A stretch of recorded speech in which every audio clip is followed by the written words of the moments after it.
الوسع. يا صباح رمضان الجميل، رمضان اللي كله رحمة وروحانيات.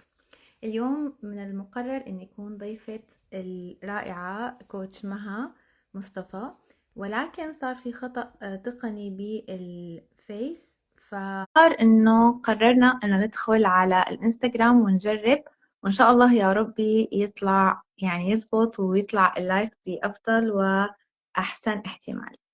أنا بعتلك طلب يا مها، أتمنى جوينت دخلتي مها. أتمنى إنه يكون ضبط. جو لايف with coach مها. بسم الله الرحمن الرحيم. يا رب يا رب يا رب تكون بإذن الله تعالى تشتغل معنا. ظهر عندك طلب الإضافة يا مها ولا نفس الموضوع؟ أوكي.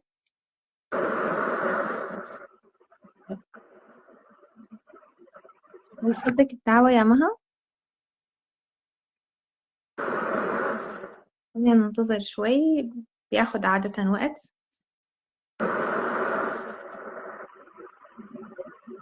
I wasn't able to join. نرجع أنا أبعتلك من عندي. جربي تقبلي الدعوة.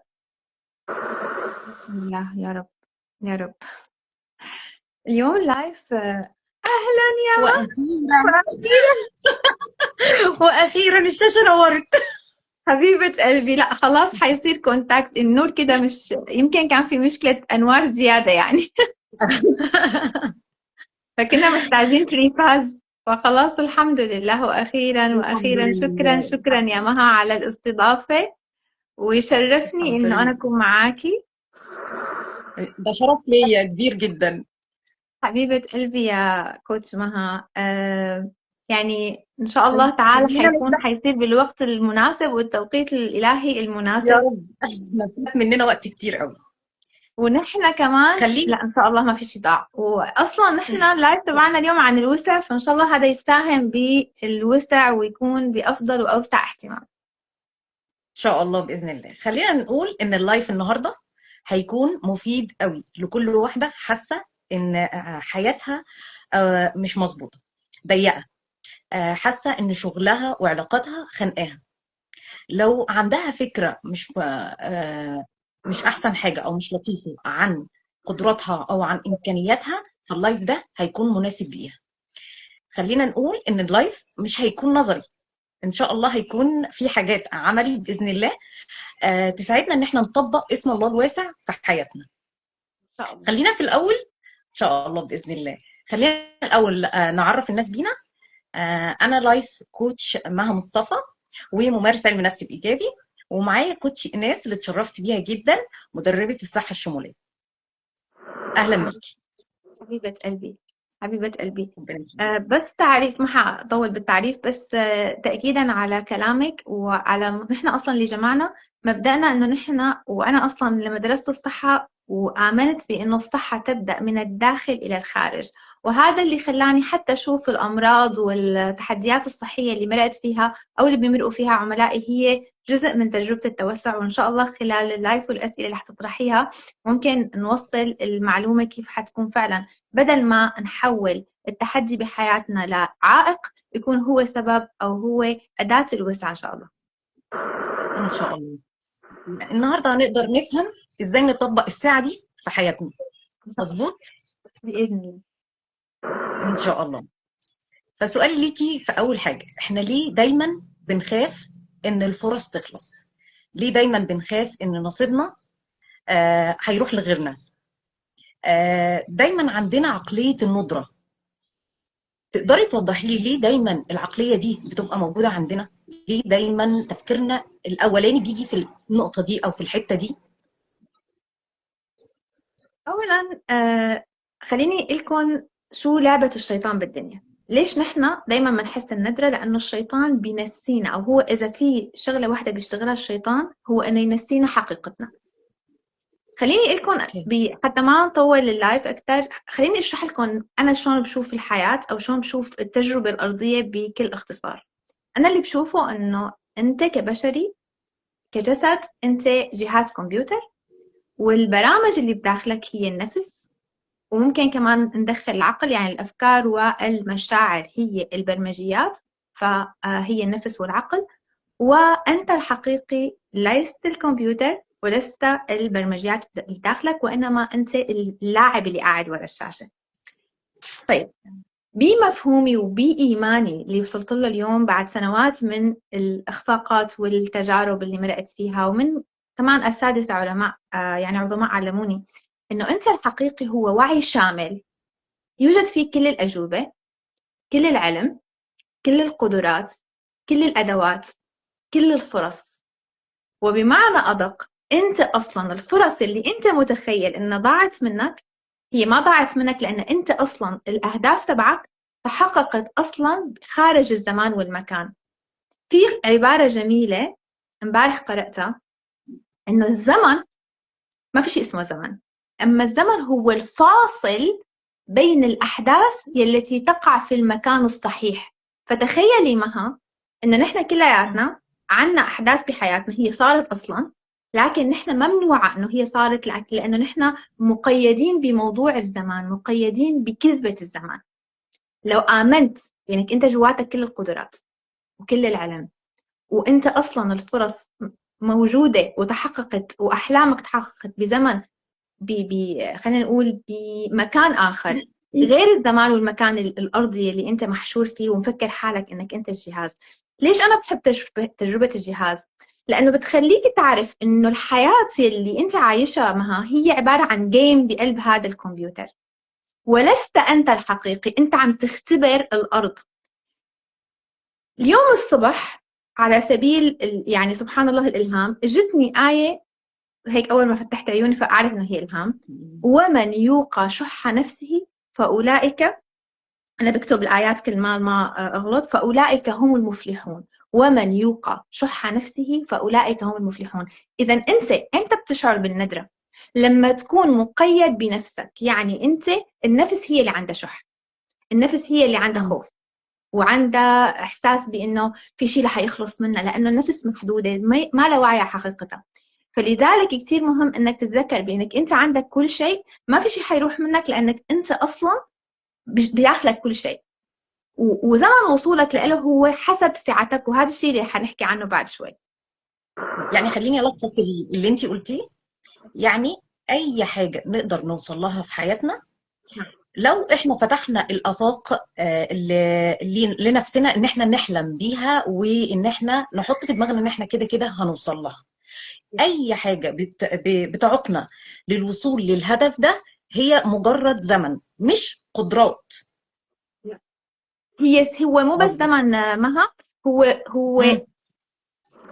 سعتك، يعني قدرتك انك انت تستوعب. لان حتى اعطيكي فكره، لنفرض انه انا اليوم اجتني فرصه وانا مالي على قد ساعتها، ليش رب العالمين قال لا يكلف الله نفسا الا وسعها؟ هل هذه الآية معناتها بس الأشياء السيئة والتحديات؟ حتى الأشياء اللي ظاهريا إيجابية. لو أنت ما عندك سعة للمال ما رح يجيك المال إلا على قد سعتك، لأنك أنت قدرتك على التعامل معه ممكن تأذيك بدل ما تنفعك. وبتعرفي إنه في قصدك ان ناس احنا رح يجيهم نشتغل على مبالغ. الساعة بتاعتنا لاستقبال الاهداف بتاعتنا. نعم، وكمان الأفكار والمعيقات، يعني أنت اليوم أفكارك أو حتى اللاواعي تبعك أو حتى التعلقات اللي حنحكي فيها شوي لما حنحكي عن العلاقات بتقيد من سعتك. فحتى ارجع، أنا بس لملم فكرة أنا الحقيقي. أنت الحقيقي متصل بجسدك عن طريق القلب، أوكي؟ مم. فلو أنت عندك قيود وقلبك ماله مفتوح، وقلبك ما هو القائد بحياتك، لأنه كثير بركز على إنه كيف نحن نخلي القلب هو مركز التعقل. لو أنت متصل بقلبك فأنت حقيقتك أوسع. طيب كيف بدها تكون حقيقتك عم تشتغل بشكل أوسع جواتك؟ بدك تنظف الأفكار، تنظف المعتقدات، تبطل كل ما شفت حالك بنقص فتذكر هذه نفسي الشحيحة ولست أنا.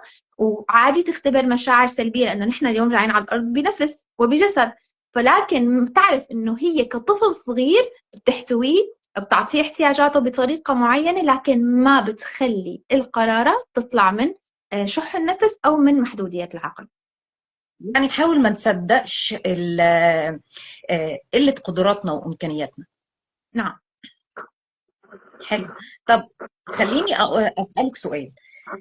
إزاي نقدر دلوقتي نخلي نطبق اسم الله الواسع، ونخلي الساعة دي تبقى موجودة في شغلنا، أو مثلا تخلينا نستحق الفرص اللي بتجيلنا.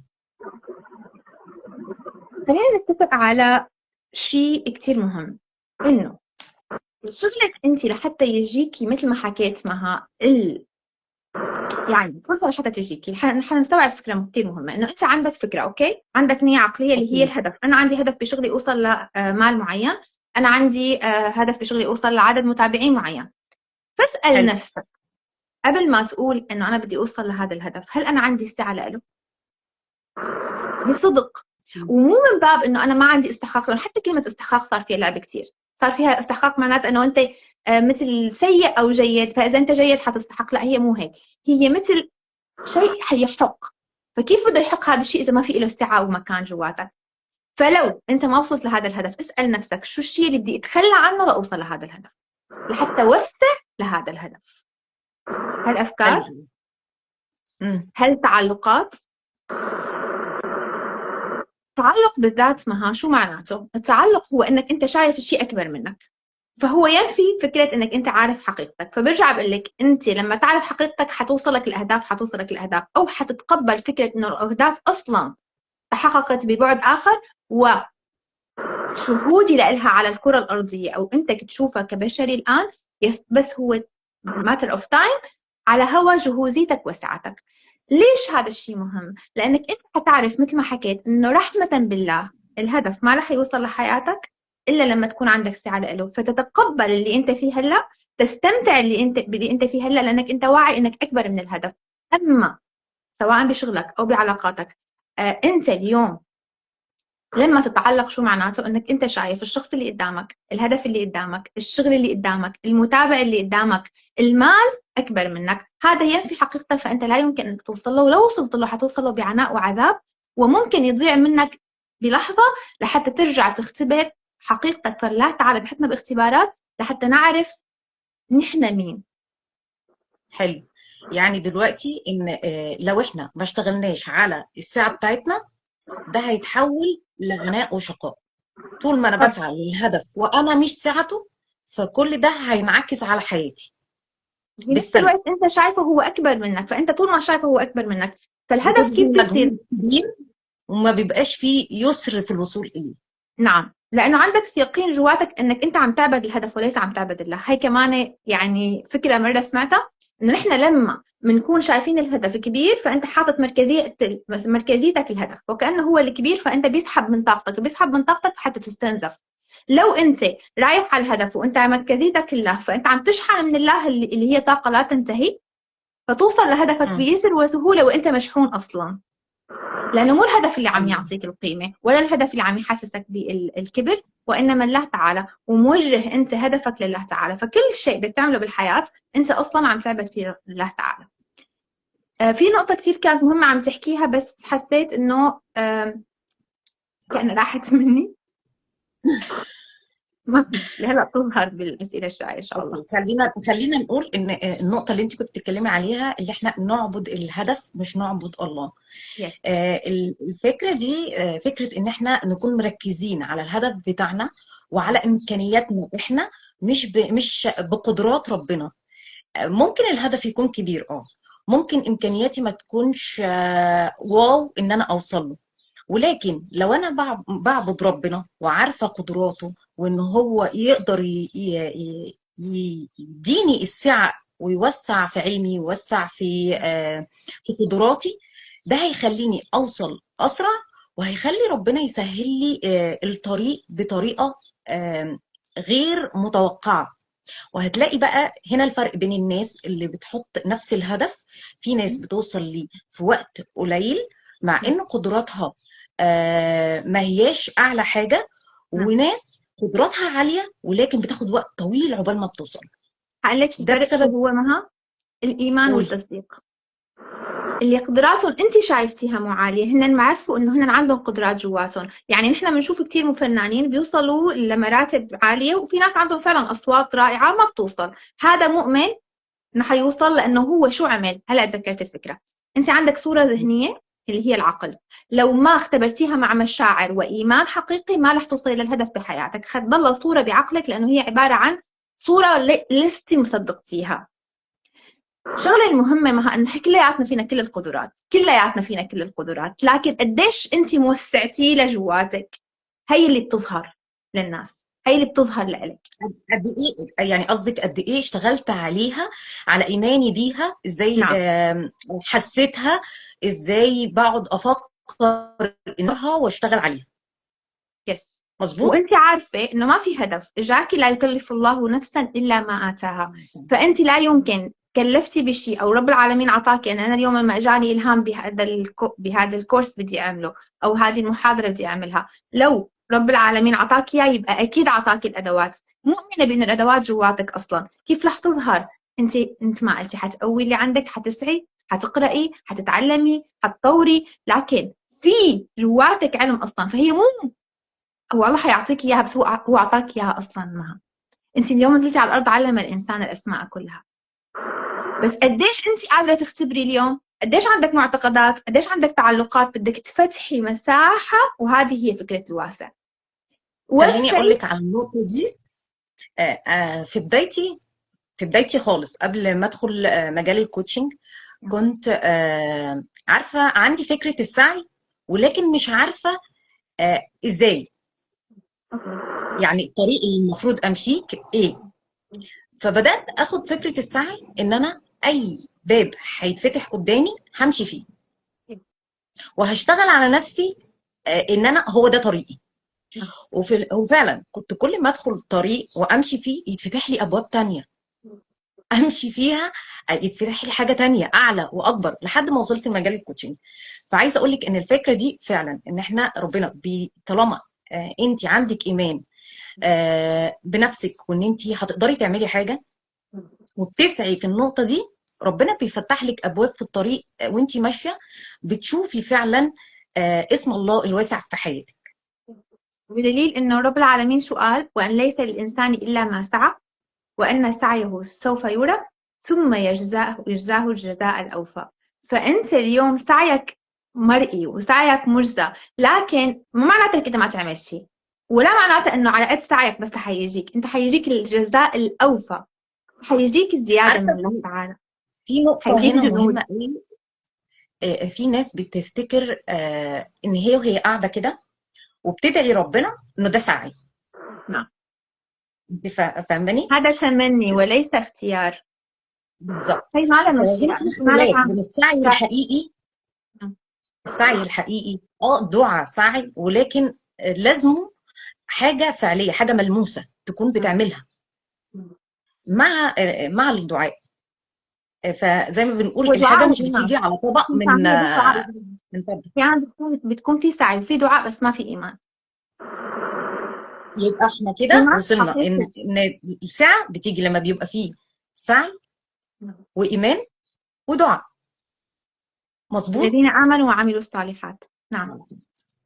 مظبوط. بالضبط. طيب خليني اقول لك ان احنا لما بنيجي نتكلم دايما عن اسم الله الواسع بيجي في بالنا الشغل، الفلوس، الارزاق، ولكن مش بيجي في دماغنا العلاقات. فخلينا نحاول نتكلم اكتر عن العلاقات وتأثرنا باسم الله الواسع فيها. فهسألك سؤال: ازاي وعينا باسم الله الواسع يقدر يحررنا من العلاقات اللي ممكن تكون عندنا تعلق بيها وهي علاقات مؤذية لينا؟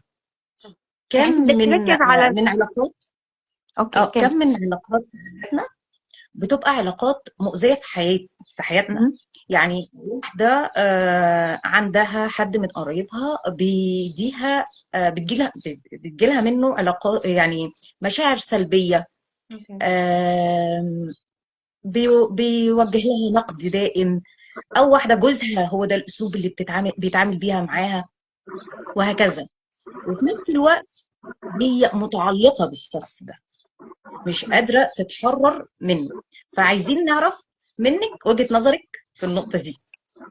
هلا في شغلتين كتير مهمتين، حاحكي عن الموضوع التعلق، وبعدين حاحكي لك كمان شو في شيء اللي حيشتغله الشيطان فيكي. أولا أوكي. مثل ما حكيتي انه مثل ما حكيت بداية انه التعلق هو حيقلل من سعادتك. لو انت متعلق بشخص او متعلق بعلاقة، فانت كأنك استغفر الله تعبد هذا الانسان، شعر بانه هذا الانسان اكبر، شعر بانه هي العلاقة اكبر، عم تجيك منها احتياجات اكبر من فعلا ايمانك بانه هي الاحتياجات اصلا ملبات من الله تعالى، سواء حب، سواء دعم، سواء رزق، سواء امان. فانت اليوم او انت اليوم لو انت متعلق بهي العلاقة، اسأل نفسك بصدق، هل انت شاعر بانه هذا الشخص عم يقدم لك شيء رب العالمين ما عم يقدم لك اياه؟ هذه بداية اللي حتكسر عندك او حتخليك تواجه مخاوفك واحتياجاتك المضروبة. هي اولا. ثانيا، فعلا بصدق، هلا شو بشي بقى الشيطان بيقول لك؟ فانت ما قلت لك انه انت لما بتشوفي الشيء العلاقة قدامك بتتخيلي انه هيدا الشخص او هذا الشيء او هذا الهدف اكبر منك. طيب هلا شو مم. بيجي الشيطان بيلعب؟ طيب ماشي، انا كبير، انا عندي كل شيء القدرات، انا الله معي، بس انا اكبر من هذا الانسان، فبصير في تكبر. هي حلو. التريك. فبدك تكون واعي انك انت كبير وليس متكبر، لانه العلاقات بحياتنا هي انعكاس. شو يعني انعكاس؟ نسمع هالكلمة كتير. انعكاس يا ظلم انت عامله، اذا انت في ظلم وقع عليك من شخص او من علاقة، فاسأل نفسك انت ظالم حدا؟ ممكن تكون ظالم نفسك، وممكن ظالم حدا تاني. شو جاي مم. هذا الزلمة يعلمني درس لأتوسع؟ لا يمكن اليوم يدخل حلقة لحياتك، يعني إذا أنت بعلاقة سامة أو مع شخص مؤذي، هل هذا مم. الشخص اجى عبثا لانه الله تعالى يعني يتلذذ بعذابنا؟ نو. فانت اسالي نفسك اولا، انا هذا الزلمه اذا نينجا نمبر 1، هل انا بعبد هذا الانسان او هالعلاقه؟ مم. حاسه انه هي اللي رح تدعمني بدل الله تعالى حاطته شريك؟ ثاني شيء اسالي حالك، هل هذا الانسان فعلا، شو كنا عم نحكي على موضوع التعلق؟ انا ما بعرف عم تصير عندي الافكار عم بسبب الستريس اللي صار. شو حكينا الفكره الثانيه؟ ايه ذكريني. الشخص ايه الشخص جاي جاي يعلمني ايه عن نفسي. تمام. ثاني شيء شو هو جاي يعلمني؟ بعدين اختاري انك تكملي بالعلاقه او لا، ولكن مو على اساس انه انت عم تستصغري هذا الانسان، فتوقعي انك انت تحطي عليه احكام انه هو. اوعى، يعني اكثر شيء ممكن يوقعك بانك انت ما تتذكر حقيقتك هو الاحكام. لانه انا اذا بدي احكي عن موضوع انت الحقيقي بدي ساعات وساعات، لكن ححاول ارجع هيك لملم القصه واقول لكم انك تتخيل انه الكون وتحسب انك جرم صغير وفيك انطوى العالم الاكبر. هذا مو معناته بس ان انت جواتك الكواكب والمجرات والقدرات، معناته ايضا انه كل الصفات اللي موجوده بالحياه، كل الناس اللي موجوده بالحياه جزء منك وانت جزء منهم، لانكم كلياتكم بمنظومه واحده. الانفصاليه اسود ابيض، خطا صح، شر خير، ذكر مم. أنثى، هذا ماله من الوعي القلبي، هذا مو أنت الحقيقي. يلي بيفكر أو بيعتقد أو بيشعر بالانفصالية هو يا أما منفصل عن قلبه، يا أما تابع للشيطان، تابع لعقلك، تابع لشح نفسك أو أهواء نفسك اللي هي محدودة. مم. فكتير مهم إنه لما نرجع على المرحلة الأخيرة، ضل بهالعلاقة ولا أترك هالعلاقة، لو بدك تترك هالعلاقة برحمة وحب وبدون تكبر، لأنه هذا الإنسان لا يمكن يكون كله أسود. هو بدك تشكره وتمتن للدرس اللي علمك اياه بحياتك، وبعدين انت تختار. بدك تختار مم. مثلك تاني، ما في مشكله. فترك الشيطان شو بيساوي؟ تعلمنا شيء جديد، تعالوا لحتى نشوه معناته. ما حيجي هو يحكي معك بالصوت القديم، صوت وعي الضحيه، مم. لا، حيجي لك انت القادره وانت صنعتي واقعك، بس هو ما عم يطور نفسه، يلا اتركيه. ما انت ما خصك عم يطور نفسه ولا لا. هل عم يأذيكي جسديا نفسيا؟ هل عم يعني فعلا يكسر من شخصيتك او ثقتك قدام اولادك؟ هل عم يأذي آه يعني عم بيمنعك من انك تطوري نفسك وتكوني روح عايشه على هالارض لحتى تتطور؟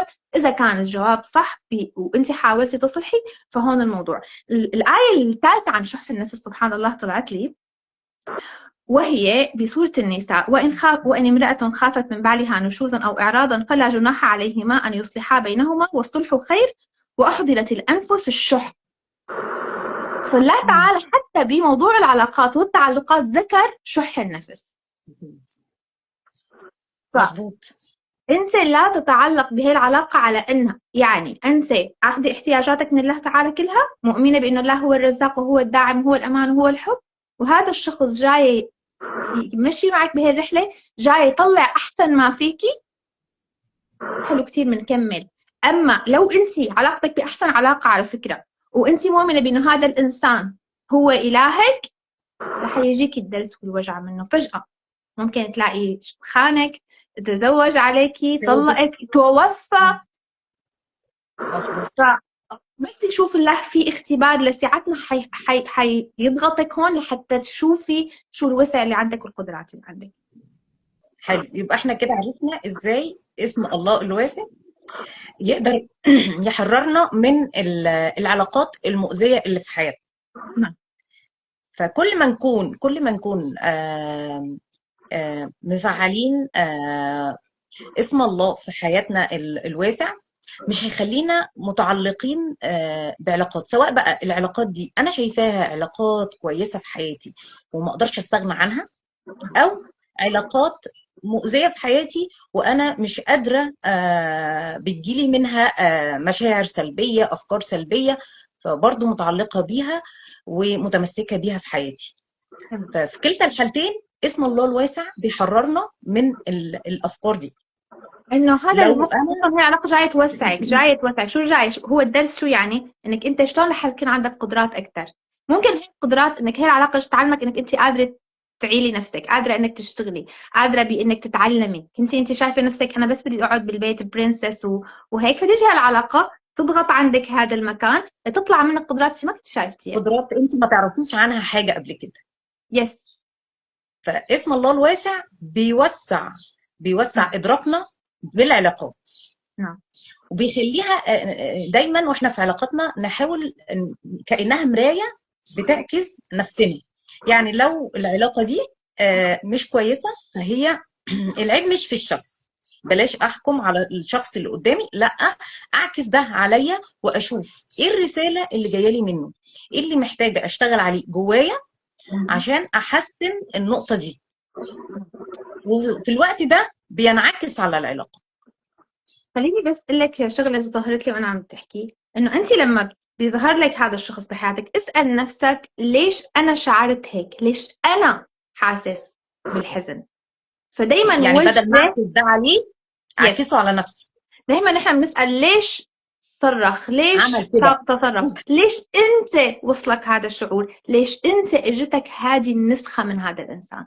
والله والله يا مها، وهي ليس فخرا، انا اصلا يعني معظم تحدياتي بالحياه بالعلاقات. لكن صدقا في اشخاص بحياتي، طبعا في اشخاص رح تطلع من حياتك طبيعي، انت حتمشي برحله الحياه، طبيعي، اه. حتطلع اشخاص ورح تدخل اشخاص. كمان هذا الموضوع سعه، لو انت تخليتي سبحان الله، لو تخليتي لسه عن كنت هقول علاقات لك كنتي متمسكه فيه حتدخل علاقات لانك سواء صار عندك سعه. افضل منها. صار في مكان، ما كان في مكان، كان في خنقه، كان في ضيق لانك متمسك.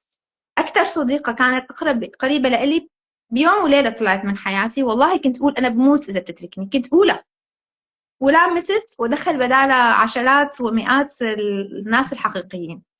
الأشخاص بحياتي مها والله استحقيت منهم نسخ مختلفة تماما تماما. لما أنا اشتغلت على نفسي، لما أنا شفت الدرس اللي عم بتعلمه، لما عرفت إنهم جايين رسل، صرت امتن لهم حتى على المواقف اللي ضغطوني فيها، لأنه حسسوني بقرب من الله أكثر، بحب لذاتي أكثر. واستحقيت منهم نسخة أفضل خلوكي وضلوا تطلعي بنفس النسخة. حاجات وقدرات من جواكي ما كنتيش عارفاها عن نفسك، ما يس. كنتيش متخيله ان انت تقدري تعملي ده، لقيتي نفسك بتقدري تعمليه. ونفس الشخص على فكرة بيكون مع شخص تاني بنسخة تانية. أنا بستمتع وقت بالظبط، بشوف اه. هيك، إنه هو عم يعمل مع فلان هيك ومع فلان هيك، لأنه كل واحد يستحق. أنا إيناس، في ناس هتستحق مني نسخة مو جميلة. خلينا نوضح النقطة دي، إن ممكن الشخص الواحد اللي بيجيلك منه رسائل سلبية هتلاقيه بيتعامل مع أشخاص تانية بقمة اللطف وقمة الجمال في العلاقة، وساعتها هي بتسأل نفسها وبتقول ليه بيعمل معايا أنا كده؟ ليه هو شايفني بالشكل ده؟ ما بتشوفش أو بتسأل نفسها السؤال الصح، يس. هو ليش جاي أنت يعلمني واصلك منه إيه؟ هذا الشعور؟ ليش أنت وليه حاسة؟ جاي؟ بالظبط. فالنقطة دي مهمة قوي، يعني نفس الشخص هتلاقي كل واحد بيتعامل حسب نعم. نظرته هو لنفسه. في كورس مرة عملته، يعني علمنا شغلة حلوة، إنك أنت دائما الشرير بقصة أحدهم، دائما. يعني فكرة خدعة انت الإيجو. درس، يعني خلينا نقولها درس لحد تاني. تمام. تمام. انت ليش انا حتى استخدمت كلمه شرير عمدا؟ هي هيك تقال، لانه انت بداخلك في الشر وفي الخير، في بداخلك الشر والخير، هي وعي الشمولية. لكن صح. نسبة الخير تظهر عندك أكثر لك عم تشتغل، وهي حتى ظلام ونور، إذا بدنا نحكي فيها بالقلم نشرح، هي ظلام ونور. النسب تختلف وتتفاوت. هذا بيخليك تشعر بالناس بعين الرحمة. هذا اللي عنده ظلم انت جواتك في ظلم، هذا يلي عنده كذب انت جواتك في كذب. اوعك اليوم تقلي انك انت كبشر اليوم ملاك صافي ما في عندك ولا شائبة. لا، هيدي مو الإنسانية، هي مو إنسانية. فلذلك أنت اليوم بدك تعرف بأنه أنت صفاتك تظهر للناس حسب هي شو مستحقة. ممكن أنت ما نفس التصرف، ممكن نفس الكلمة، لتعالي أنت حطي هاي الكلمة، ما قولي كلمة أو قولي جملة أو طلعي هذا اللايف، في 4-5 أشخاص 4-5 تفسيرات حتطلع. ممكن ناس تقول كفر، وممكن ناس تقول عظمة، وممكن ناس تقول كلام مو واضح. كل إنسان هو شو عنده سعة، شو عنده استحقاق، معتقدات، افكار. فأنت الفلاتر اللي جوا هي اللي حتخليك تاخذ من هذا الإنسان. ممكن نفس الجملة تأثر بالأشخاص، هذا يفهمها هيك وهذا يفهمها هيك. كل فهيدي واحد فكرة. بيستقبل حسب منظوره هو للحياة ومنظوره للأفكار اللي هو مقتنع بيها. فأنا دايما بعلم الأشخاص فكرة إنه دايما اسأل حالك هذا الموقف اللي قايل عليه غلط أو صح أو كذب، ماذا لو كان هذا الإنسان بدل ما تقول عنه كاذب بتقول هذا عنده احتياج الأهمية، فهو عم يخلق قصة لحتى يحس أهميته. تفسير رحيم، تفسير بيطلعك صح. من الأحكام. فدايما في بالظبط. تفسير، نحن ما في تفسير ثالث، يعني ما بيقول لك القصة دايما لها أقل في 3 تفسيرات. بقول لك وتفسير مريح للنفس. نعم. ان انا ما الومش اللي قدامي وما احكمش عليه. نعم. ده هيبقى مريح ليا ومريح للعلاقة اللي انا فيها، مش هيخليني احملها زيادة. ونرجع تكون نعبد العلاقة مثل ما كنا نعبد الهدف، نعبد الشخص. بالظبط. كلام حلو قوي. واتكلمنا فيه عن العلاقات السلبية اللي بتبقى موجودة في حياتنا، وإيه الدروس اللي ممكن نخرج بيها من العلاقات دي. خليني أسألك بقى إزاي نقدر نفعل اسم الله الواسع في حياتنا، سواء بقى ده عن طريق إن أنا أغير أفكاري، أو مثلا طريقة استقبالي للأحداث اللي بتحصل. إزاي أقدر أشتغل على النقطة دي؟ هون أنا حأحكي فكرة كتير رائعة، بدي أشرحها شوي صغيرة لحتى تعرفوا الفرق بين العقل والقلب. غالب الناس، وأنا من الناس اللي سنوات وحتى بعد ما دخلت التطور دخلت الكوتشنج، كنت أنا عندي هذا هو يعني القائد عندي، عقلي مؤمن بعقلي جدا. شو الفرق بين القلب والعقل؟ أنا هحكي عن موضوع الأفكار والسعة بس، فطولي بالك علي. القلب هو الوحيد اللي قادر يخلق شعور بدون وجود صور أو أفكار حواليه. أما العقل، هذا ارجع على القلب. أما العقل شو بيشتغل؟ العقل هو بيشوف الواقع، بيشوف الظروف، بيشوف الماضي، بيسقط بناء عليه تصور، فبيمشيكي بناء على أنه هذا هو السيستم، هذا هو الأمان. يعني قصدك يعني القلب ممكن نوصل للشعور، الشعور بيجيلنا من غير أي صورة. إنما العقل لازم بيرجع للتجارب السابقة اللي احنا مرينا بيها في حياتنا، وبناء عليه بيديك الصورة المتوقعة، بيعطيك الشعور وانت بتصدقيه. وحيعطيك الشعور بناء عليه. لأنه دايما كنت أقول أنا في عندي لايف كامل حكيته، لا يوجد شعور بدون فكرة، أو يعني فكرة أو صورة. لا يوجد شعور بدون صورة، صح بس بمنطق العقل. لذلك إذا أنت بدك تغير واقعك وتعتمد على أفكار عقلك، فأنت حتضل بنفس الواقع، لأنه أنت عندك واقع هيعكس مشاعر. أوكي، واقع يعني أفكار وصور، هيعكس مشاعر، حترد ترجع من هالمشاعر تخلق لك أفكار جديدة تكرر الواقع، لأنه بالنسبة لعقلك الواقع هو الأمان، هو ما بيعرف. طيب لو أنا مش هستخدم العقل، تمام، حنحكي بقى استخدم إيه بقى؟ أصلا كل رسالتي اسمها قلب سليم، وهي وحي من الله، ولساتني برحلة البحث كيف حول مركز قيادتك من قلبك، من عقلك عفوا، لقلبك. القلب شو بيساوي؟ وطبعا أنا عملت محاضرة كاملة من كم يوم على موضوع القلب، إنه كيف في بقلبه دماغ كامل. القلب علميا مو بس القرآن الكريم ولهم قلوب لا يعقلون بها، هي أول فكرة طلعت لي أنا بالقرآن إنه القلب هو مركز التعقل، لكن طلع بالعلم أثبتوا إنه يوجد في جهاز عصبي يعني ما يحاكي جهاز عصبي كامل من القلب، ومعظم الأعصاب اللي بتطلع يعني أكثر عضوين متصلين مع بعض هن من القلب وللدماغ، ومعظم الأعصاب صاعدة من القلب للعقل وليس من العقل للقلب.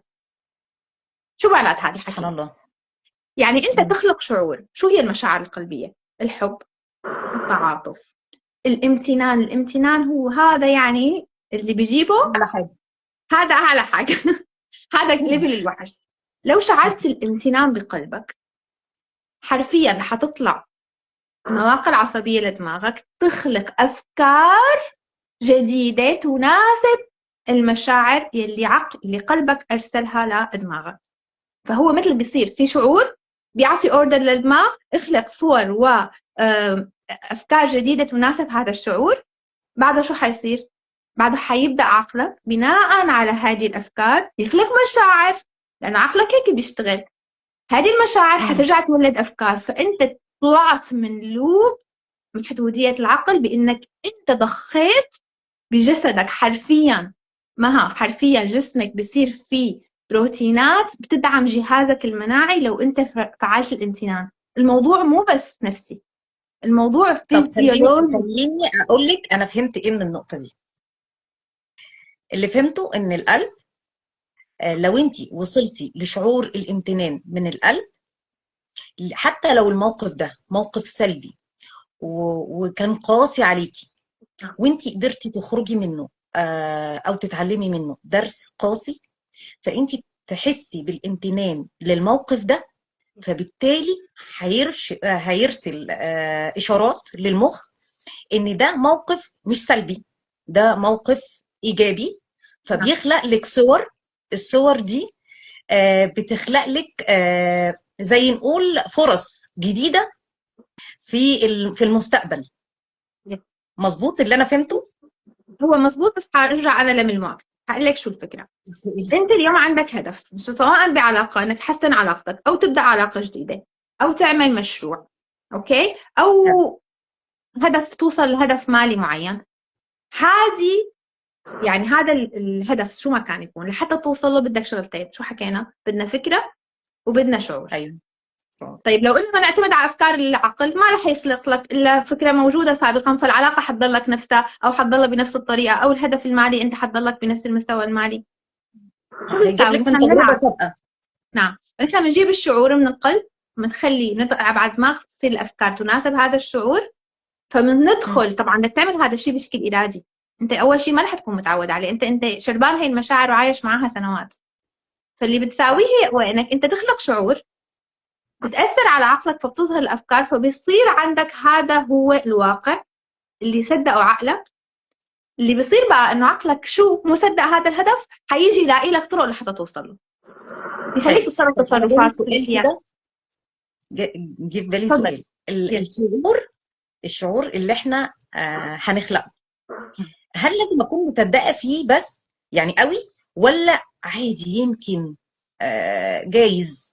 رح اقول فاهماني؟ لك شو فينا نلعب تريك. حنلعب تريك، وانا هذا اللي بعمله انه نحن مشان ما نجي نقول بدي اشعر بالامتنان لهالعلاقه وانا لسه ما بعرف شو يعني امتنان، وانا لساتني مم. يعني مزعوج. لا، العاب انك اه. شعور الامتنان بس من اشياء ثانيه. انت عندك مليون الف نعمه بحياتك، عندك مليون الف نعمه مم. بحياتك اليوم فعلا، يعني بلايين النعم عندك حقيقي. بحياتك. إذا بتنظر على حقيقي. جسدك وطريقة شغل جسدك وتطلع على قدرتك إنك أنت تبلع تتنفس لوحدك، اللي عندك بيت إن شاء الله لو كم حيط وفي ناس قاعدة بالمخيمات. طيب اقعد، أنا بقول للناس كل يوم دقيقة وعندك واحدة. افكار، بس دي نعمه ان في غيرك ما بتجيلوش افكار. نعم. في نعم كتير قوي، بس اللي يركز عليها. فأنا شو بعمل؟ بقول للناس إنه مبدئيا أنت تذكر 3 نعم على الأقل وغمض عيونك واستشعر الامتنان على هي النعم اللي أنت مصدقها. أوكي؟ حلو. بعد ما بتصدق هذا الشيء بتبدأ تعمل بقى هذا الشيء على أهدافك المستقبلية. فشو بنساوي؟ أول شيء أنت بدك تشتغل مثل ما قلنا، إذا أنت مو قادر تشوف الامتنان بهذا الشيء لا تقعد تجبر نفسك، لا أشعره بالشيء أنت مصدقه. لانه ما بدنا نحن حلو. يعني ما بدنا تجينا القصه انه لا انا بدي امتن غصبا عني، لا انت تدرب على الامتنان وبعدين رح تنسى، تصير بسهوله. ليش انه هي النقطه؟ لانه لما انا بخلق اول شو بعمل تامل، بخلي حالي انه انا اشوف النعم اللي انا عندي اياها وهي شيء صار بالماضي او عم يصير بالواقع. بعدين شو بعمل؟ بلعب على العقل، بنتقل لصوره ثانيه بالمستقبل مم. وانا بشعور الامتنان معها، فانا كاني وانا صدقت انه وانا هذا في صار. نفس الوقت وانا بعد في ما نفس الوقت بستشعره لمده دقائق، خلص انا بقول للناس ابداوا بدقيقه امتنان يوميا وزودوها. بعدين لما تحس حلو. حالك صرت عم تشعره بسهولة، طيب ماشي، تعالوا هلا اليوم نلعب على العقل ونحط صورة بالمستقبل. لما تشعر حلو قوي. الامتنان مع صورة معها، شو معناتها؟ معناتها انت صدقت انه صارت. حيبدأ عقلك يطلع لك الأدوات والأفكار والسلوكيات والفرص اللي رح توصلك لهذا الهدف. ايوه، بيبين لك ويوضح لك ان في احتماليه تانية غير اللي كانت متسجله عندك. لأنه هو صدق، العقل خلص مو شافه مع شعور، فهو صدق. العقل ما بيفهم بالكلام، العقل بيصدق اللي انت بتشوفه واللي بيتكرر. فلو انت بدأت تلعب على هذا الموضوع وشعرت الامتنان بجسدك وعرفت يعني تصير انت تشعر شو هي الذبذبات اللي حتصير، فحتفهم على حالك. لما توصل لهذا الشعور تروح اخلق صورة مستقبلية. طبعا افضل انك تعملها كل يوم، بس بداية مالك حلو. متعود، ابدأ كم يوم تدرب على الامتنان باللي انت شايفه ومصدقه، وانتقل للشيء اللي انت كنت تحلم فيه صدق. يعني انا لو رجعت تاني للسؤال اللي انا سألته، احنا نعمل ايه عشان نطبق اسم الله الواسع؟ اقدر اقول ان احنا نشتغل على المشاعر بتاعتنا. انك تبدأ تنقل بإرادتك القيادة من هون لهون. من العقل للقلب. يعني القلب هو اللي متصل بحقيقتك. نرجع نتذكر مين الحقيقي؟ اللي فيه كل القدرات، القلب. اللي فيه كل العلم، اللي فيه كل الأجوبة، يلي هو وصل للأهداف أصلا بخارج الزمان والمكان. فمنين بتتصل بقلبك؟ من هون. منين بتتصل بالله وروح الله بداخلك؟ من من القلب. القلب. فالعقل عكسك تماما. العقل هو ما له شرير، العقل بيشتغل عندك. انت بتيجي بتعطيه، بنرجع بنقول لك هو انت مثل بتعطيه البنزين وهو بيشتغل. بس لو هو حيجي يخلق لك الواقع، هون المشكله بتصير. يعني العقل يعني هو شغلته الأساسية إنه بيخزن ملفات، تخزين ملفات. ولما بتجيلك أنت فكرة، بيبدأ هو يرجع للملفات المتسجلة عنده من قبل كده، بيطلع لك منها المناسب للفكرة بتاعتك. فبيقول لك دي احتماليتها تكون كذا، فلو أنت تجربتك السابقة كانت سلبية فهيطلع لك السلبي. فعشان كده فانا احنا مش عايزين نعتمد على العقل، عايزين نعتمد على القلب. مثلا على مظبوط؟ سبيل المثال، تمام، حتى بالعلاقات مثلا، لانه مثل ما ان العقل بيعتمد على الشيء اللي شافه، او حتى لو بالسوشيال ميديا. ليش بيقول لك كثير انتبه على برمجيات؟ لانك انت اي شيء عم تشوفه هو على فكره حرفيا كل شيء عينك تلقطه عقلك عم يسجله كل شيء. فانت لو عم تشوف علاقات فاشله بالسوشيال ميديا، لو عم تسمع افكار سيئه عن المال بالسوشيال ميديا او بالميديا او بالتلفزيون، اتكررت كتير قدامك فانت بتصدقها. وخصوصا على فكره امتى؟ لما بتجي مع شعور. لاحظي اي افكار اكثر شيء بترجع عندك. نرجع بنحكي لانه فكره بدون شعور ما بتثبت جواتك، بيحطوا عارفه لك اخطر قصه حاجه؟ المسلسلات اللي بنشوفها اللي بنتاثر بيها قوي قوي، يس يس وتلاقيكي قاعده بتتفرجي وبتعيطي اللي بيحصل يس مع يس البطله. يس ده نعم. كل دي حاجات بترسخ الفكره دي عندك. انا المشاعر دي انا يعني هلا بتفرج على بتثبت. التلفزيون مثل حتى اشوف الناس انه شو البرمجيات اللي عم يحاولوا يوصلها هذا المسلسل. انه المال بينزع الانسان مع شعور، مع قصه ظلم، مع قصه عذاب، مع اجرام. فانت دغري شو صار بعقلك؟ الشعور اللي ارتبط عندك انه هذا الشيء مخيف، فبتيجي انت اي بتجي فرصه للمال، لا دير بالك هون في خطر. نفس الشيء بالنسبه للزواج، انه ليش انا هلا ما عم اتزوج؟ ايناس انت بدك تتزوجي؟ انا بسال دائما هالسؤال، انت فعلا بدك تتزوجي؟ طبعا طبعا بدي اتزوج. طيب انت بتخافي من الزواج؟ فبيبدا هون بحس انه فعلا انا بخاف من الزواج. هلا انت لما بتيجي بتسال نفسك هذه الاسئله، هو فعلا انا عقلي عم يحميني؟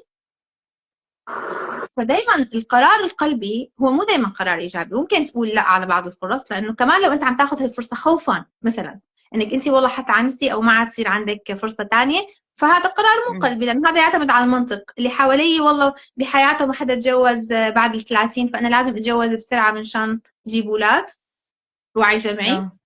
اه او لا العكس، انا رح ارفض هذا الانسان لانه انا بعرف انه انا استحق شيء افضل او غير متوافق معي.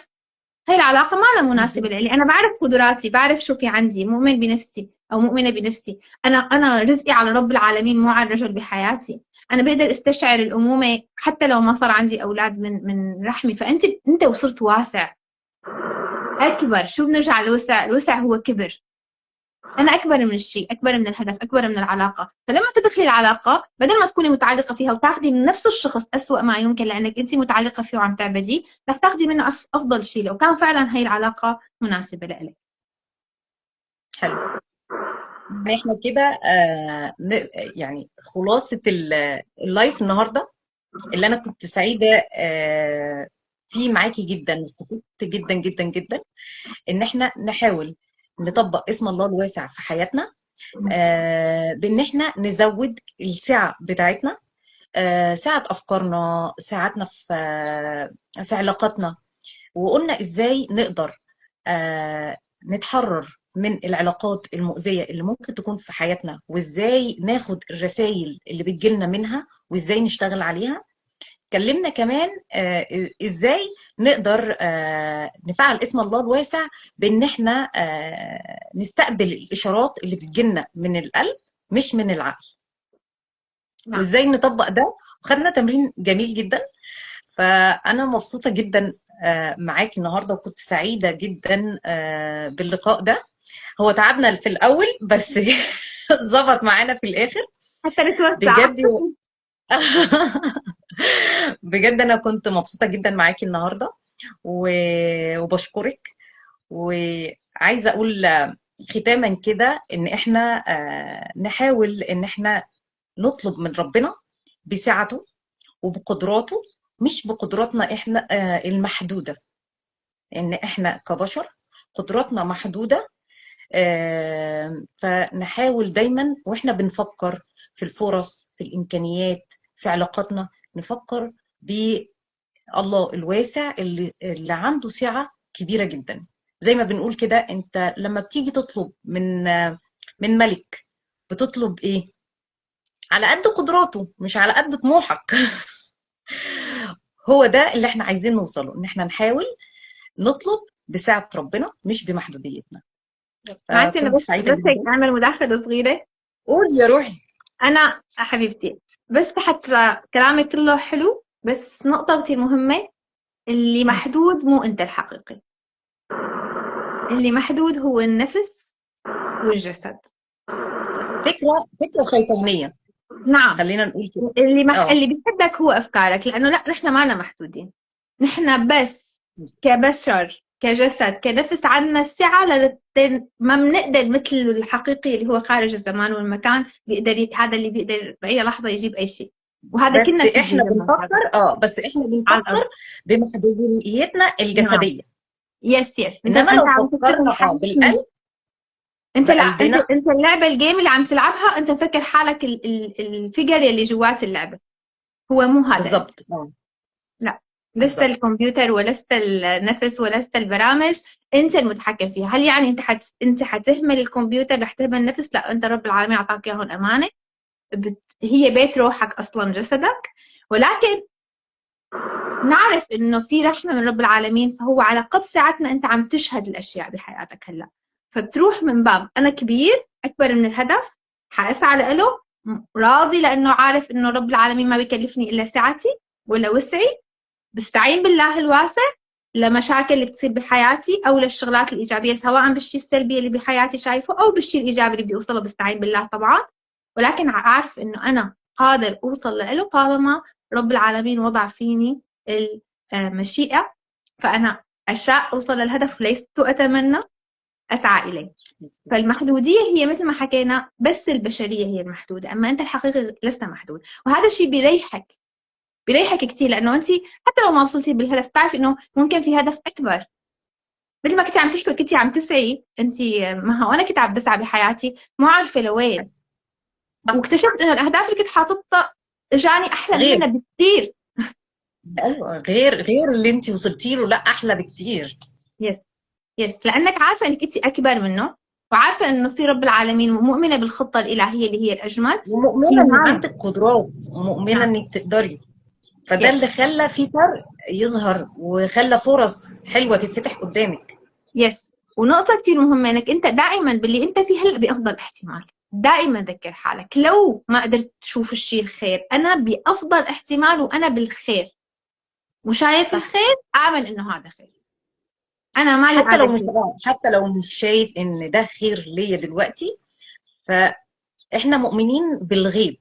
فدايما نحاول نذكر نفسنا دايما ان ده ممكن، مش انا مش شايف الخير اللي فيه، بس ربنا ما بيعملش الا الخير. فانا نقطة كتير مؤمنة مهمة. ان ده خير ليا حتى لو انا مش شايفه. الخير على فكرة بس شغلة كتير مهمة، لا يمكن إنه العقل يكون مؤمن. العقل ما يؤمن، لأنه العقل بده يشوف شيء. فإيمانك القلب اللي بالغيب. يؤمن. القلب اللي يؤمن، القلب هو اللي بيقدر يخلق شيء ما له شايفه. فعقلك لا مم. يؤمن. ما الايمان عقلك بالغيب مكذب. من القلب. نعم. من القلب. فالإيمان شو يعني؟ إنه شيء غيبي. أما متى ما أنت شهدت الشيء فأنت هون أنت، فلذلك عقلك لا يمكن أن يؤمن. لو أنت شغال من هون صح. الإيمان ما فيه. فلا تقول أنا مؤمن إذا أنت عم تاخذ قراراتك بالمنطق. صح. العقل بيتبع القلب، ما له غير وجود، موجود، حيكون خدام. فشو بيقول ألبرت أينشتاين؟ مم. العقل عفوا، الحدث هبة مقدسة، والعقل خادم أمين. ولقد أنشأنا مجتمعا يقدس العقل، يقدس الخادم وينسى الهدية. الهدية اللي هي القلب. اللي هي القلب أو الحدث اللي موجود بقلبك. فاللي هو عالم اللي اسمه ألبرت أينشتاين ما قال العقل هو القائد. لأنه نقطة كمان كتير مهمة، إنه كل الإبداع لا يطلع من عقلك. زي ليش؟ لأنه عقلك بيتبع عشان. الألوف. مم. الابداعات والابتكارات ما بتجي من عقلك، بتنشأ أكيد. بقلبك. عقلك ومن بيشتغل إيمانك. عليها مثل خادم، بيكمل. اما الشيء ما له موجود شلون بده يظهر؟ وعقلك ما بيصدق الا اللي موجود. عشان كده الناس اللي بتفكر بالعقل وبتشوف ان الدنيا مقفولة قدامها ومفيش إمكانية لتحقيق ده على أرض الواقع، ما بتسعاش إنها تحققه، فبتقف عند النقطة اللي هي فيها. إنما الناس اللي بتصدق في قدراتها وفي ربنا وفي إمكانياتها، وإن ربنا لو أراد شيء هيقول له كن فيكون، فبتسعى في طريقها، وبتصدق إن هي تقدر توصل لده بالرغم من إن الواقع بيدل على عكس ده. فلما بتاخد خطوات بتبدأ بقى تتفتح لها الدنيا وتتغير الأحوال. وانا عندي مظبوط. تفسير، او بسمع تفسير تماما على آية كن فيكون. لو أنا في ناس ممكن يعني لك ان تأخذ او ان لا تأخذ.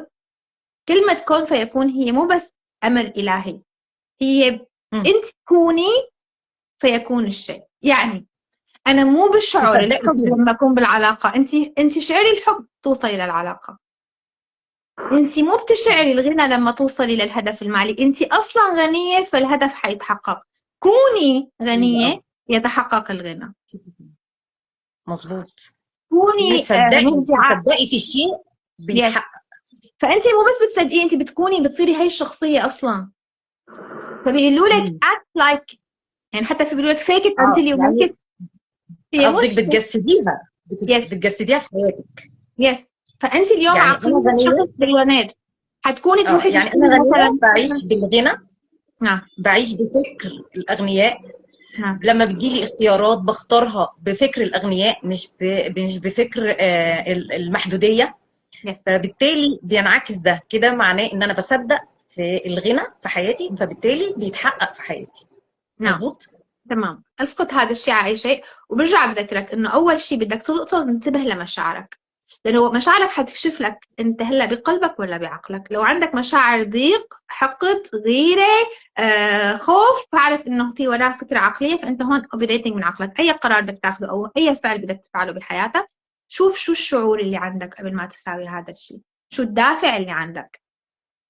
فلو حلو كان قوي. دافعك سيء، فاعرف انه هون مو المحرك تبعك كان قلبك. ابدا لا يمكن، القلب لا يعرف انه في قلت لك يعني القلب شو بشوفك انت كامله، فكيف بده يحسسك بالنقص؟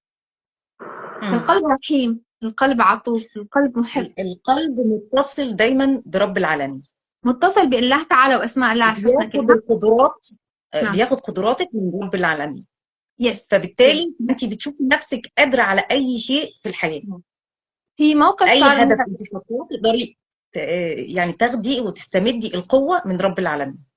وفي نقطة كتير مهمة، أنا كمان متصلة بحقيقتك اللي قلت عليها بالبداية، إنه أنت وعي كبير في كل مم. شيء، في كل الأحلام، في كل الاحتمالات، حتى في إلك أنت أكثر من احتمال، بس أنت هلأ مجسد الاحتمال الأفضل لك. مثل ما قلت، الزمن هو فاصل بين الأحداث التي تقع في مكانها الصحيح. هي الجملة عدتها امبارح 4 مرات وأنا عم بقرأها لحتى استوعبتها. الزمن هو الفاصل بين الأحداث التي تقع في مكانها الصحيح. الزمن لا يتحرك. الموضوع يعني صعب نستوعبه من أول مرة، بس لما تصفن فيه حتفهم. ايوه، تمام. يعني فأنت عم تعيشي كل بالنسبه تاني ان الاحتمالات، الزمن، ان الزمن مش هو مو شيء الهدف يتحرك. بتاعك. طالما امم. جالك طالما جالك فهو اتحقق. اللي بينك وبينه هو زمن سعيك ليه. زمن سعيك مظبوط. ليه، أو خلينا نسميه جهوزيتك له، ساعتك له. فأنت اليوم عندك مظبوط. كذا احتمال بأبعاد مختلفة، عايشهم بأبعاد مختلفة. بعرف الموضوع ممكن ما يعني ما يكون مستوعب للجميع، بس ايوه، في تخيل ناس هيك كتير قوي بتتلخبط فيه. هو الزمن اللي بينك وبين الهدف مم. هو الزمن اللي انت قادره تجهزي فيه نفسك للوصول للهدف. كل ما انت بتوسعي نعم. قدراتك وامكانياتك عشان توصلي للهدف ده بسرعه، كل ما مم. الزمن ده بيقل. يس. كل ما سديتي أكتر صار عندك ساعة أكتر، كل ما ارتفعت إيمانك، ذبذباتك، مشاعرك أكتر بتصديق الهدف وبتجسيدك للشخصية اللي حتكوني عليها وأنت بهذا الهدف. الهدف مظبوط. صاير. فبتبدأي أنت يخف تعلقك وبتبدأي تخف توترك، لأنه حتى لما أنت بتتوتري بدي أوصل للهدف، بدي أوصل للهدف، بدي أوصل للهدف، بتهرب منك كتير أشياء ممكن تعمل لك شورت كاتس. فأنا طبعا. خصوصي كأنثى يعني أنت اليوم لما بتسعي، الأنثى عندها استقبال أوسع. هلا يعني ما عندها سعي، لا عندها سعي لأنه فيها طاقة ذكورية أصلا. لكن أنت اليوم لما توصلي للهدف يكون عندك استقبال أعلى. بدك تكوني بأنوثة، بدك تكوني بهدوء، بحضور. مو يعني حتى موضوع اختلاف الذكر والأنثى هذا يحكي عليه لوحده، لكن انتبهي إنه حضورك واستقبالك أوسع من سعيك، حتى أوسع، وقدرة اتصال الأنثى بقلبها أكثر. يعني الحكمة، لأنه الله تعالى وضع قدرات عند الرجل الجسدية فكرية بشكل مختلف عن يعني الأنثى، فالأنثى عندها خلينا نقول ان الانثى السعي بتاعها اكتر ما بيكونش بدني نعم. زي الذكور. نعم. بيكون سعي بال نقول افكار، بشتغل على إبداع. المعتقدات، بشتغل مم. على مشاعري، الحاجات دي كلها. فاستقبالي بيبقى ايسر مم. واسهل لو انا مم. فعلت الحاجات دي في مم. حياتي وما ركزتش على الجزء الذكوري اللي بيبقى جوايا. واتصلتي ان انا بقلبك عايزه كتير. هيعطيكي ممكن توفيق. توصلي، يعني نعم. ممكن توصلي بالجزء الذكوري ده، ولكن هتوصلي بصعوبة هتوصلي بصعوبة ورح تنهكي من تجربة. لانها مش طبيعتك. نعم. مش طبيعتك السعي البدني ده، وانك نعم. تبذلي جهد بدني كبير. ده مش من طبيعتك كأنثى، فبالتالي هتوصلي، بس هتوصلي بصعوبة وهتنهكي وتستنزفي. يس. يس. مظبوط. وشغلة كمان، بس نقطة حاحكي لك، بس تجربة صغيرة صارت معي على سيرة العلم، إنه أنت كيف جواتك كل العلم. من كم شهر قبل ما أخلص الدبلومة كان في عندي ديدلاين بدي أخلص بوقت معين. فأنا لما بكون في عندي هيك تحدي بسأل الله تعالى، وخاصة على صلاة الفجر، فبقعد بكتب لله إنه شو بدي، أو بتناجي. فأول عم غمضت عيوني اجتني آية، أنا شلون بدي ألحق بهذا الوقت القليل. فشو اجتني آية، اقرأ باسم ربك الذي خلق، خلق الإنسان من علق. المهم يعني بنهاية الآية علم الإنسان ما لم يعلم. عرفت فورا، وصلتني رسالة إنه أنت بجاخرك كل المعلومات. فيا ناس لا تتوتري، أنت أصلا بتعرفي هاي المعلومات، أنت بس عليكي هلا إنك تهدي وتسعي وتلتزمي وتخلصي إن شاء الله.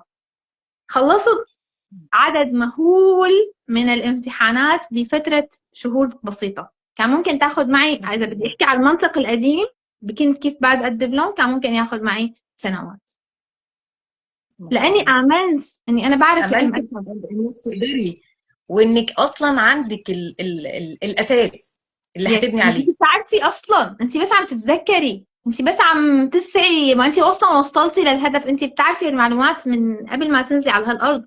فالناس اللي معي بالدبلوم بريطانيين، يعني هن اصلا الدراسه يعني بمانشستر، فكانوا هلا اللي بداوا قبلي هلا بيسالوني ايناس شو نعمل، ايناس ساعدينا كيف نتخرج. وانا كنت اول ما دخلت على سيره المحدوديه شايفه مم. نفسي هن افضل مني، وانا لغتي صار لي سنوات طويله ما مارست اللغه لاني كنت ادب انجليزي من زمان، وشايفة حالي إني رح أطول وإني أم وعندي مسؤوليات، وكنت رح أنسحب من الدبلوم. واليوم اللي كانوا مم. يساعدوني عم يسألوني، مو تكبر، برد برجع أنا ما عم بتكبر عليهم، لا، أنا قلت أنا أكبر من الهدف، فوصلت له بسهولة أيوة. ويسر، مو بمنطق العقل. شفتي منظورك للهدف نعم. هو اللي خلى الامور تبقى اسهل وايسر. يعني انت لو كنت شايفه ان الهدف اكبر منك ما كنتيش هتوصلي للنتيجه دي. يس. ولكن لما انت شفتي ان انت اللي اكبر من الهدف، نعم. فكل الخطوات حتى لو خطوات بسيطه كانت بتفرق معاكي، يس. بتشوفيها والله، ملموسه. والله يعني حتى هلا برجع بقول انا كيف كنت اعمل هيدي الدراسات وكيف كنت اعمل هالكذا، يعني نسيت، حتى كنت احس انه في قوة ماشية معاكي. صح. فهذا طبعا في امثله كثير. ليش انا بقول لكم نعدوا امتنوا لله؟ لانه في مواقف بتصير بحياتكم امتنوا لله حتى على هيك مواقف، انه كيف رب العالمين اعطاك الادوات، كيف حط لك الجنود. ففي قصص كثير بدي اقعد احكي لك بحياتي قديش. يعني مره انا بامتحان القياده بالمانيا اللي هو اصعب امتحانات القياده بكل العالم، والله انا مشيت السياره وانا حاطه اللي بيعرفوا بالغيارات، انا على اه. الثالث، وقفت السياره واقلعت على الثالث. يعني انا كنت اصلا الاستاذ عم يضحك عم يقول هي بدها ترسب، مشيت السياره. سبحان الله. وليه؟ لاني دعيت لله اول قبل ما اعمل الامتحان، ولاني انا بعرف انه كان في عنا ظرف معين، نحن بمكان ما في سيارات، يعني ما في مواصلات.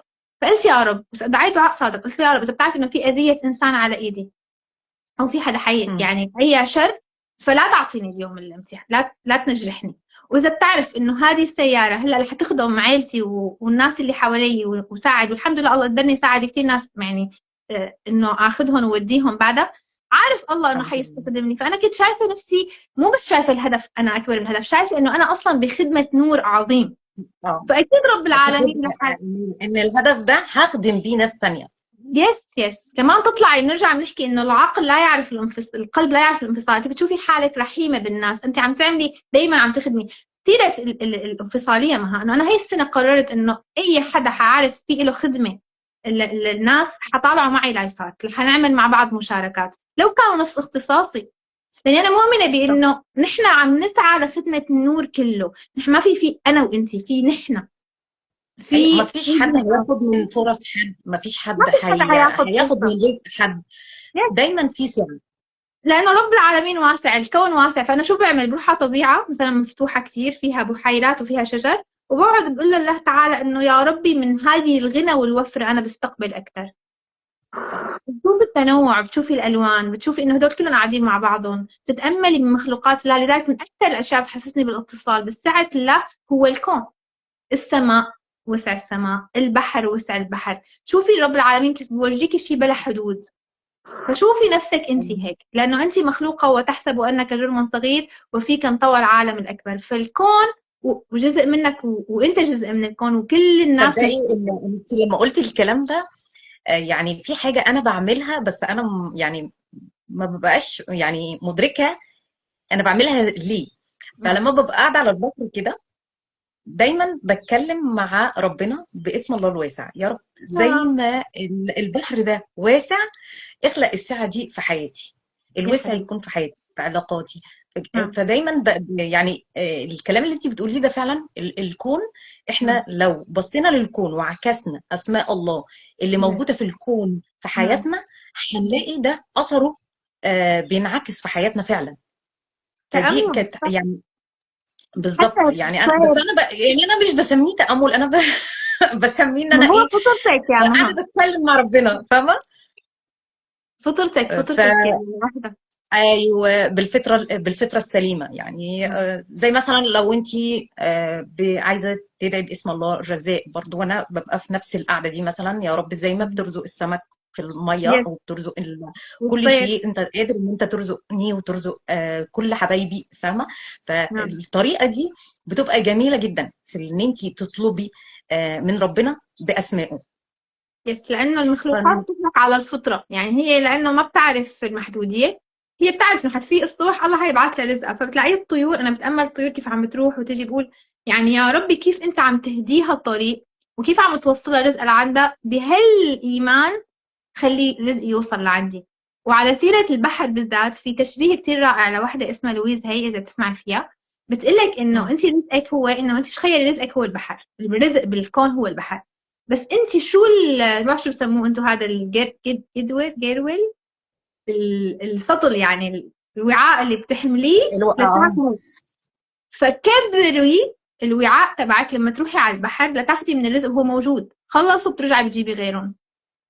فبس انت مم. اذا ماسكه بايدك انت كاسه صغيره، فهذا اللي حتاخذيه، وهذا فهو هو ده التعب. هو ده اخر الرزق بتاعي، الحبة الصغيرين دول. يس. يس، انك فانت انت مالك، كبري. انت ما اخذتي بس هو موجود. فهذا كمان بفهمك انه انت اليوم لما بتاخذي مال ما عم تاخذي مال حدا، لما حدا وصله مال ما عم ياخذ منك، لانه بالنهايه انتم مم. كلكم عم تاخذوا من نفس المصدر، وهذا حلو. المصدر غير محدود. يعني لو حبينا نختم اللقاء الجميل ده، نقدر نقول ان احنا ممكن نفعل اسم الله الواسع بحياتنا، بان احنا نتأمل في الكون الواسع اللي موجود فيه، وسع السماء، وسع البحر، وسع كل شيء موجود خلقه ربنا على الأرض. يس. مظبوط. يس. يس. أنا كنت سعيدة جدا معاكي النهاردة، وكان لقاء مثمر جدا. وإن شاء الله يكون لينا لقاءات تانية بإذن الله مع بعض. يا رب امين يا رب. هيك بارك بكل، شكرا لكل اللي حضروه، انا يمكن طولنا كمان اليوم عليك، انت عندك التزامات، لكن صار بالوقت المناسب، وان شاء الله بافضل احتمال يوصل لكل انسان محتاج ان شاء الله. إن شاء الله، إن شاء الله. حبيبتي. متشكرة ليكي ومتشكرة اللقاء اللي احنا عملناه الجميل، وإن شاء الله كتير يستفادوا بيه. إن شاء الله. ان شاء الله يا رب. في امان الله يا مها، شكرا كثير لك، يا رب يوصل يعني بافضل احتمال، ومثل ما قلت تنفس، كمان شغلة كتير مهمة، الوسع، تنفس أي شيء بتحسه ضيق عليك، أي موقف، أي فكرة أو أي شعور إجاك، تنفس، التنفس هو بحد ذاته وسعة، فتأمل الوسع بصدرك بنفسك، وانت عم تتنفس تتخيل انك انت عم توسع قلبك، وان شاء الله توصل لأفضل احتمال وأفضل وسع. إن شاء الله، إن شاء باي الله. باي. ميرسي ليكي يا ناس. حلو يا أنس. باي. باي باي.